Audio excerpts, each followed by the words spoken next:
Martineau. Le préféré du règne animal. Bonjour, les petits lapins. Essayer de prendre des meilleures décisions financières quand la vie est chère. Francis Gosselin. C'est facile de succomber à la tentation. On a une opportunité d'agir différemment. Vous pouvez agir. Vous êtes libres, chers amis. Alors, c'est le Vendredi Livre que tu as lancé, une nouvelle tradition. Donc, ton livre de la semaine, After the Spike, de Michael Geruzo et Dean Spears, ce sont deux Canadiens, je crois. Et moi, quand j'étais... De Toronto. De Toronto. Des vrais Canadiens. Quand j'étais jeune, on disait, là, il y a une surpopulation, il y a trop de monde sur la planète, ça n'a plus de maudit bon sens, on ne pourra pas nourrir tous ces gens-là, ça n'a pas de sens. C'est ça, puis j'avais peur de ça, moi. Énormément, mais là, c'est l'inverse. Ben, tout ça vient d'un livre, là. En fait, il y a deux choses qu'il faut savoir avant de se plonger dans le bouquin d'aujourd'hui. Quand on étudie en économie, on nous enseigne là, un auteur, là, je pense, du 18e siècle, le Malthus, puis le malthusianisme, puis c'était un peu la théorie là, dont tu craignais les conséquences en étant jeune, c'est de dire que, en fait, grosso modo, les pauvres font beaucoup d'argent et là, ça fait plus de bouches à nourrir. Puis vu que la tarte, ben, il y a tant de tartes, ben, s'il y a plus de monde qui veulent manger de la tarte, tout le monde crève de faim. Là, grosso modo, c'était vraiment les débuts de l'économie, puis ça prenait pas vraiment en considération l'innovation, le progrès technologique, puis le fait que pour un hectare de terre, on allait multiplier par un facteur de 50 ce qu'on était capable d'extraire comme chose à manger. Là, c'était vraiment dans un milieu, dans un monde constant, c'est sûr que la tarte, elle, plus t'as de bouche à nourrir, moins il y a de tarte par personne.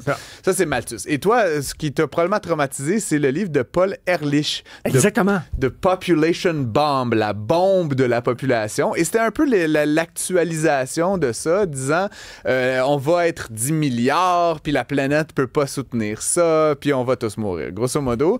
Mike, a 92 ans, dit tout le temps, la Terre va imploser.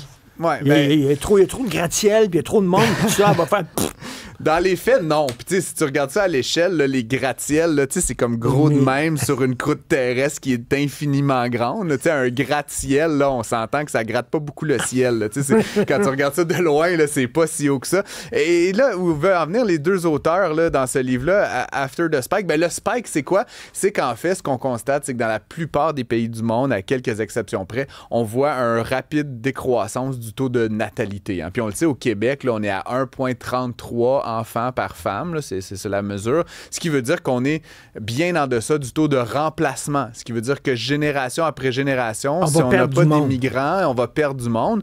Puis l'affaire, c'est qu'il y a une époque où il y avait des pays qui faisaient beaucoup d'enfants. On se rappellera la Chine, à un moment donné, a une croissance fulgurante de sa population. Et là, à un moment donné, c'était comme, ben on est trop. Fait que là, ils ont mis un enfant par famille, là, tu te rappelleras, puis là, ils tuaient les petites filles. Là, c'était bien là, c'est rien qu'en Afrique où ils font des enfants maintenant. Et encore, on est passé de 7 à 6 à 5 à 4 et c'est vraiment, encore une fois, la direction à l'échelle de la planète, même si tu prends en considération les pays qui font effectivement plus que le taux de remplacement, à l'échelle de la planète, le taux de natalité est en forte baisse. Ben, c'est une bonne nouvelle. Ben, je sais pas si c'est une bonne nouvelle, du moins, c'est pas ce qu'en pensent les auteurs. Et donc, ce qu'ils disent, c'est qu'il va y avoir, un pic autour de 9,5, peut-être 10 milliards. Tu sais, c'est difficile à dire exactement, ça dépend de plein de facteurs.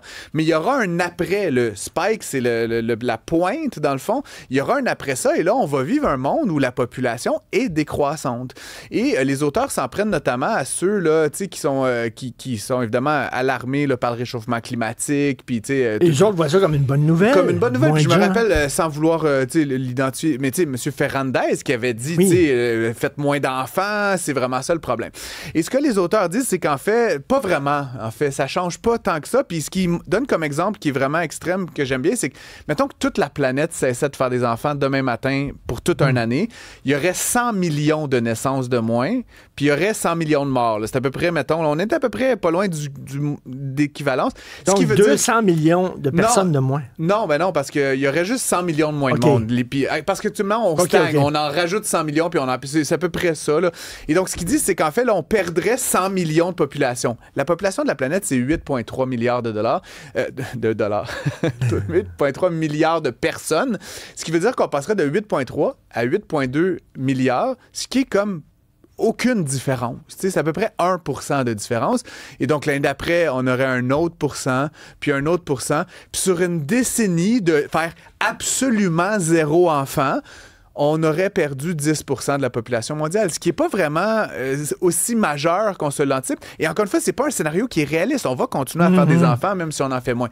Ce qu'il dit, c'est que si vous voulez lutter contre le réchauffement climatique, puis contre la pollution, puis tout ça, faites des enfants, puis assurez-vous qu'ils soient dans des carrières où ils vont résoudre les problèmes. Ça va être beaucoup plus facile de diminuer notre impact carbone de 5 ou 10% en trouvant des technologies, puis en changeant les comportements, puis en se présentant en politique, que d'arrêter la totalité de la planète de faire des enfants pendant 10 ans, ce qui est inimaginable. Ce qu'ils disent, en fait, c'est que c'est grâce à la croissance de la population qu'on a été capable de trouver plein de solutions scientifiques extraordinaires. Pourquoi? Parce qu'il y a de la densité, il y a plein de scientifiques qui cherchent les solutions en même temps.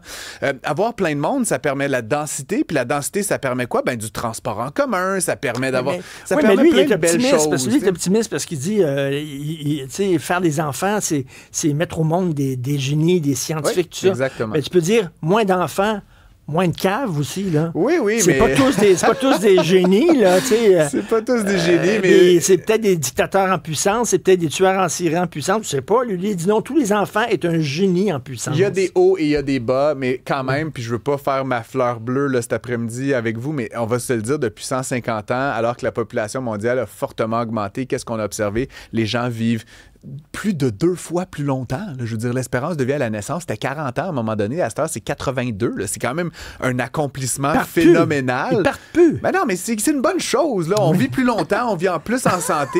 Il y a moins de gens qui souffrent de la malnutrition. Tu sais, je veux dire, la quantité d'humains qui résolvent des problèmes. Il y a eu Hitler, puis il y a eu des guerres, les Khmers rouges, puis il y a eu plein d'affaires négatives, mais somme toute, sur l'explosion démographique qu'on a vue depuis 150-200 ans, il y a eu surtout du positif. On vit mieux, on vit plus longtemps, on vit plus en santé, on mange mieux à notre faim. Puis ça, c'est aussi une conséquence de l'augmentation de la population. Et donc, arrêtez de tout sacrifier sur l'autel de la quantité d'humains et demandez-vous quelle est la qualité de l'expérience humaine, puis la qualité des humains qu'on met au monde. Tu sais, la fameuse question classique, là, une femme qui veut se faire avorter, puis on dit, oui, mais écoute, c'est peut-être le prochain Einstein. Einstein qui était en train d'avorter.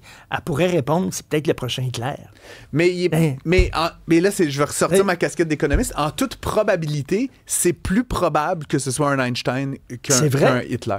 Il y a eu plus de génies, il y a eu plus de gens qui ont fait de bonnes choses, il y a eu plus d'inventions positives pour l'humanité qu'il y a eu d'humains qui ont détruit puis qui ont fait le mal. Et donc, ultimement, si vous roulez le dé suffisamment, faites des enfants, vous avez plusieurs chances, une plus grande probabilité de mettre au monde un génie qui va résoudre les grands problèmes du monde contemporain. Ton optimisme déteint sur moi.